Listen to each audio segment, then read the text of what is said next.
নমস্কার বন্ধুরা, ডোনা রান্নাঘরে সবাইকে স্বাগত। আশা করছি সবাই ভালো আছেন। তো প্রতিদিনের মতন আবারও নতুন ভিডিও নিয়ে চলে এসেছি আপনাদের সাথে শেয়ার করবো বলে। শীতকালে তো অনেক রকমের সবজি পাওয়া যায়, তাই আজকে আমি মূলো, পালং শাক, বিনস দিয়ে একটা নিরামিষ সবজি বানাবো। আপনারা ভিডিওটা শেষ পর্যন্ত দেখতে থাকুন, আশা করছি সবার ভালো লাগবে। প্রথমে আমি সবজিগুলো তুলে নেব বন্ধুরা। আমাদের ছোটো একটা বাগান আছে, সেখান থেকে মূলো, পালং শাক আর বিনসটা তুলে নেব। চলুন তাহলে বাগানে যাই। দেখুন আমি বাগানে চলে এসেছি, এবার শাকগুলো আমি তুলে নেব। দেখুন শাকগুলো কত সুন্দর হয়ে যায়। শাকগুলো কিন্তু সব বিনা শাকে তৈরি।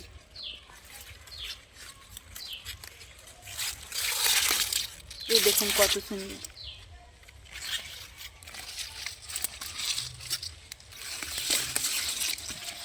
এই একটা মূলো দেখুন কত বড়।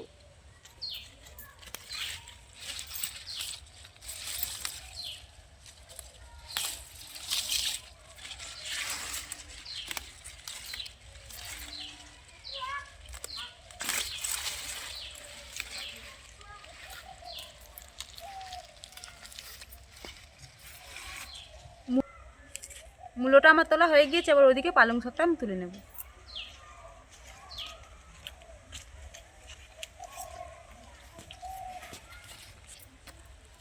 দেখুন পালং শাকটাও কত সুন্দর হয়েছে।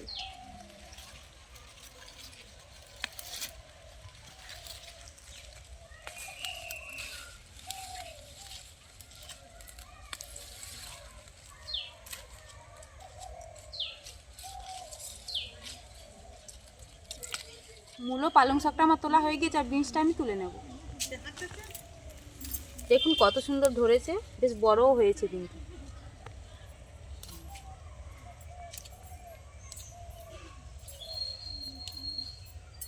এই দেখুন কত বড় বড় হয়েছে।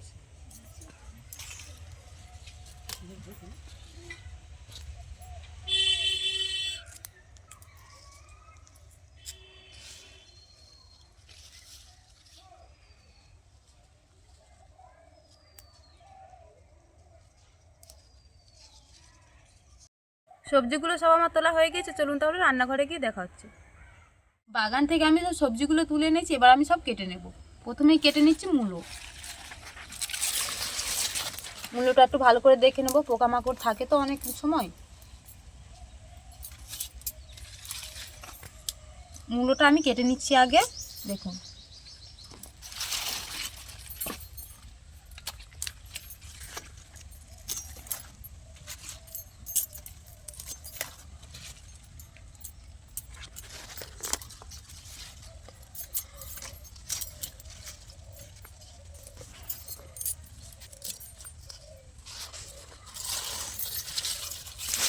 দেখুন মূলোটা আলাদা করে দিয়েছি আর শাকটা আলাদা করে দিয়েছি। এবার আমি শাকটা কেটে নেব, খুব ছোট ছোট করে কেটে নেব।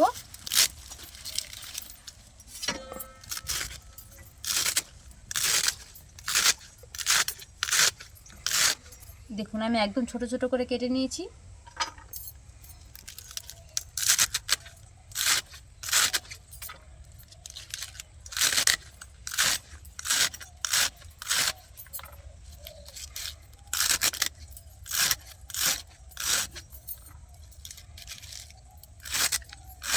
আমার মূলো শাকটা কাটা হয়ে গিয়েছে, এবার পালং শাকটা ভালো করে বেছে আমি কেটে নেব।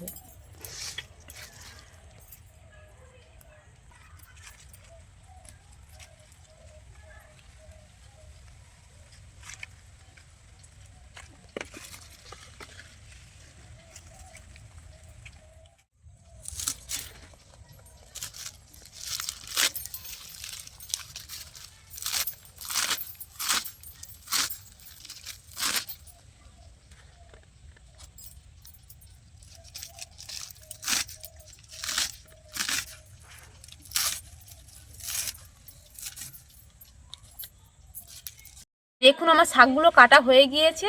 আর দেখুন এখানে আমি সবজি তরকারি করার জন্য কী কী নিয়েছি দেখিয়ে দিই। এখানে দুটো বেগুন নিয়ে নিয়েছি, বিনস নিয়ে নিয়েছি, মূলো নিয়ে নিয়েছি, আর একটা আলু নিয়ে নিয়েছি। এবার এগুলো আমি কেটে নেব। এটাকে সাইডে রেখে দেবো।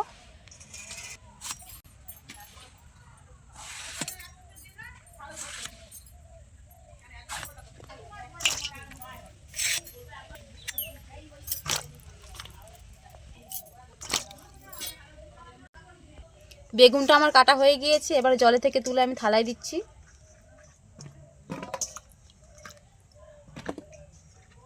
এবার বাকি সবজিগুলো আমি কেটে নেবো একই রকম করে। বিনসটা কেটে নিচ্ছি।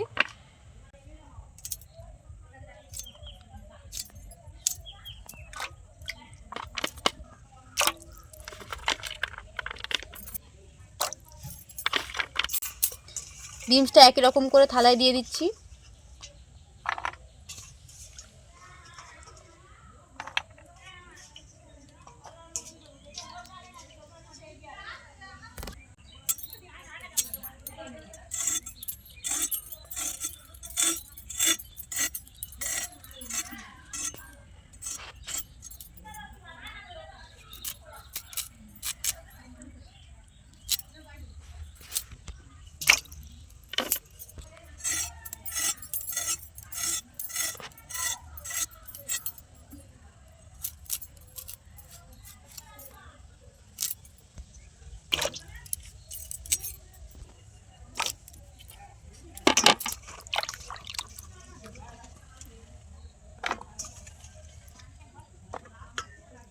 সবজিগুলো এখানে আমি কেটে ভালো করে ধুয়ে রেখেছি। এটা এবার এক সাইডে রেখে আমি যে শাকটা কেটেছিলাম সেটা আবার পরিষ্কার জল দিয়ে ভালো করে ধুয়ে নেব।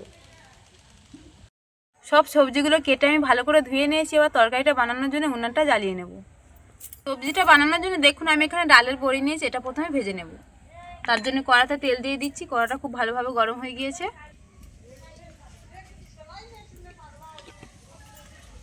আমি কিন্তু সম্পূর্ণ রান্নাটা একদম সর্ষের তেল দিয়ে করব। এবার আমি বড়ি দিয়ে দিচ্ছি।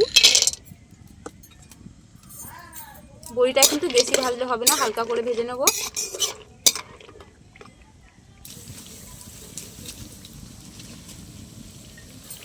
দেখুন বড়িটা আমি লাল লাল করে হালকা করে ভেজে নিয়েছি। এবার আমি তুলে নেব।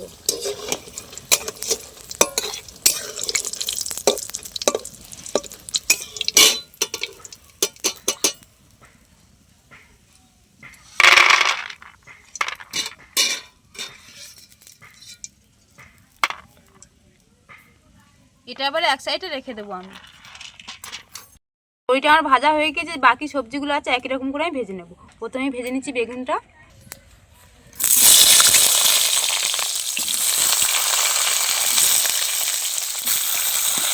বেগুনটাও আমি খুব ভালো করে ভেজে নেব।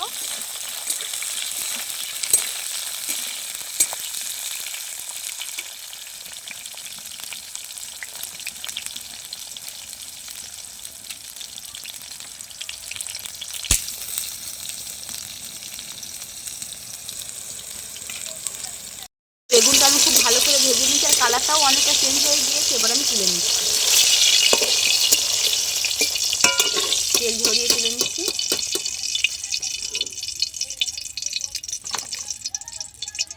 এবার বাকি সবজিগুলো একই রকম করে আমি ভেজে নেব।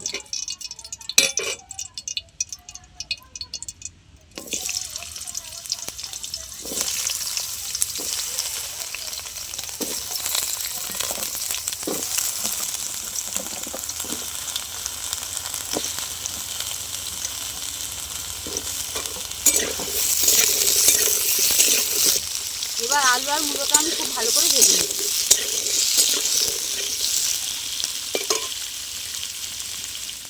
আলু আর মূলোটা খুব সুন্দর করে আমি ভেজে নিয়েছি লাল লাল করে। এবার আমি তুলে নিচ্ছি।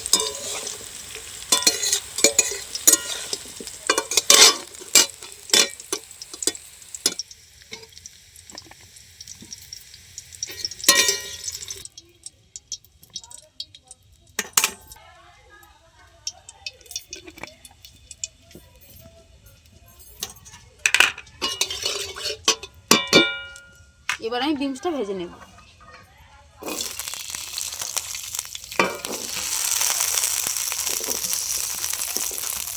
বিনসটা কড়াই আমি দিয়ে দিচ্ছি খুব ভালো করে। এবার আমি ভেজে নেব। বিনসটা খুব সুন্দর করে আমি ভেজে নিচ্ছি, কালারটাও চেঞ্জ হয়ে গিয়েছে। এবার আমি তুলে নিচ্ছি।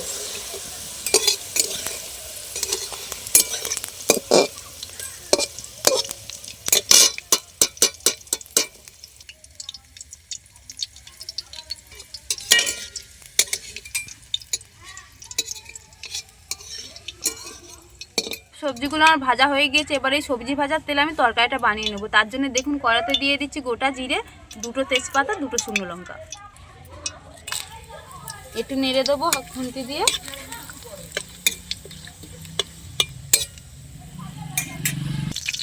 ফোড়ন দিয়ে দিয়েছি। এবার মূলো শাকটা আর পালং শাকটা আমি দিয়ে দিচ্ছি কড়ার মধ্যে।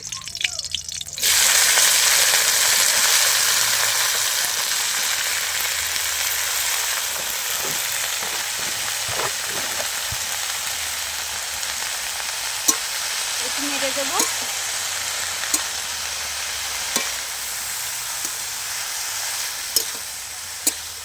খুব ভালো করে নেড়ে দিয়েছি। এবার দিয়ে দিচ্ছি পরিমাণ মতো নুন।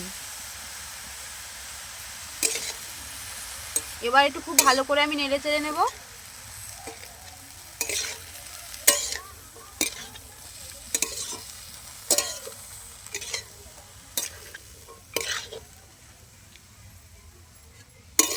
শাকগুলো আমি এক জায়গায় করে দিচ্ছি দেখুন। এবার আমি চাপা দিয়ে 5 মিনিটের মতন জাল দিয়ে নেব। আমি এখানে আদা বাটাটা দিতে ভুলে গিয়েছিলাম। এবার আমি আদা বাটাটা দিয়ে খুব ভালো করে নেড়ে চেড়ে নেব। আদা বাটা দিয়ে দিচ্ছি।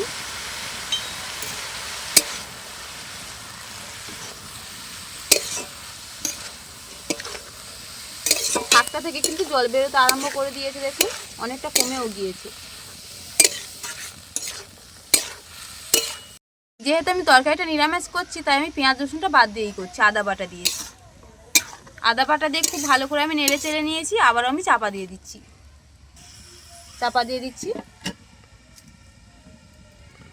5 মিনিটের মতো আমি জাল দিয়েছিলাম। এবার আমি দেখবো কেমন হয়েছে। দেখুন শাকটা অনেকটা কমে গিয়েছে, আর যে জলটা বেরিয়েছিল সেটাও কমে গিয়েছে, একদম ঝরঝরে হয়ে গিয়েছে। এই সময় এবার আমি যে সবজিগুলো ভেজে রেখেছিলাম সেই সবজিগুলো দিয়ে দেবো। মূলো, আলু আর বিনসটা দিয়ে দিচ্ছি। বেগুনটা এখন দেবো না। খুব ভালো করে এবার একটু কষে নেব। একটু কষা হয়ে গিয়েছে। এবার আমি দিয়ে দিচ্ছি পরিমাণ মতন হলুদ। হলুদের গুঁড়ো দিয়ে দিচ্ছি, লঙ্কার গুঁড়ো দিয়ে দিচ্ছি। খুব ভালো করে এবার আমি কষে নেব, যাতে মশলাটা সব সবজির গায়ে লেগে যায়। সব মশলাগুলো দিয়ে খুব ভালো করে আমি কষে নিয়েছি। এবার অল্প করে জল দিয়ে দিচ্ছি। সব সবজিগুলো আমি এক জায়গায় করে দিচ্ছি।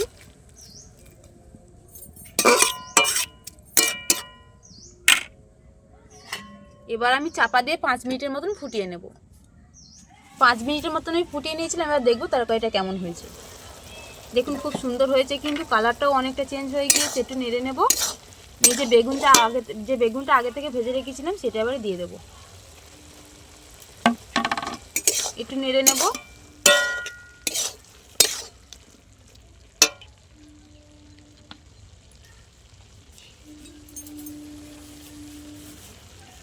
এবারে চিনি দিয়ে দিচ্ছি।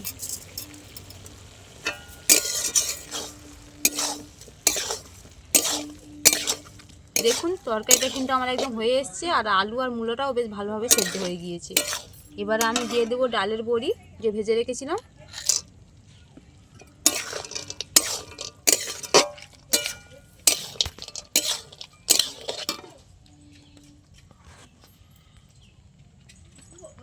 এবার আমি কাঁচা লঙ্কা চেরা দিয়ে নামিয়ে নেব।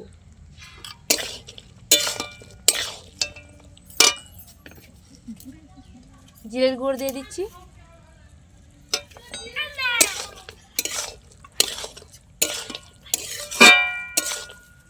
তরকারিটা আমার হয়ে গিয়েছে। এবার আমি নামিয়ে নেব। দেখুন কত সুন্দর হয়েছে, কেউ দেখে বলতেই পারবে না যেটা নিরামিষ তরকারি। সব সবজিগুলো একদম সেদ্ধ হয়ে গিয়েছে ভালোভাবে।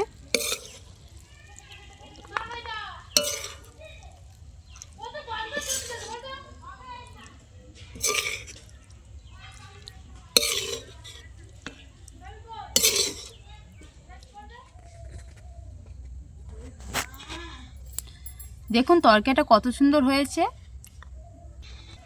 এরকম তরকারি কিন্তু রুটি বা ভাতের সঙ্গে আপনারা খেতে পারবেন, খুব ভালো লাগবে। নিরামিষ তরকারিটা কি হয়েছে, খুব সুন্দর হয়েছে কিন্তু। আজকে আমার এই সবজির নিরামিষ তরকারিটা একবার বাড়িতে বানাবেন। আর ভিডিওটা যদি ভালো লাগে তাহলে লাইক করবেন, আর আমার নতুন নতুন ভিডিও পেতে চ্যানেলটি সাবস্ক্রাইব করে পাশে থাকা বেল আইকনটি প্রেস করবেন। আর আমার ভিডিওটা স্কিপ না করে সম্পূর্ণ দেখবেন, আশা করছি সবার ভালো লাগবে। আজকের মতন ভিডিওটা এখানেই শেষ করছি।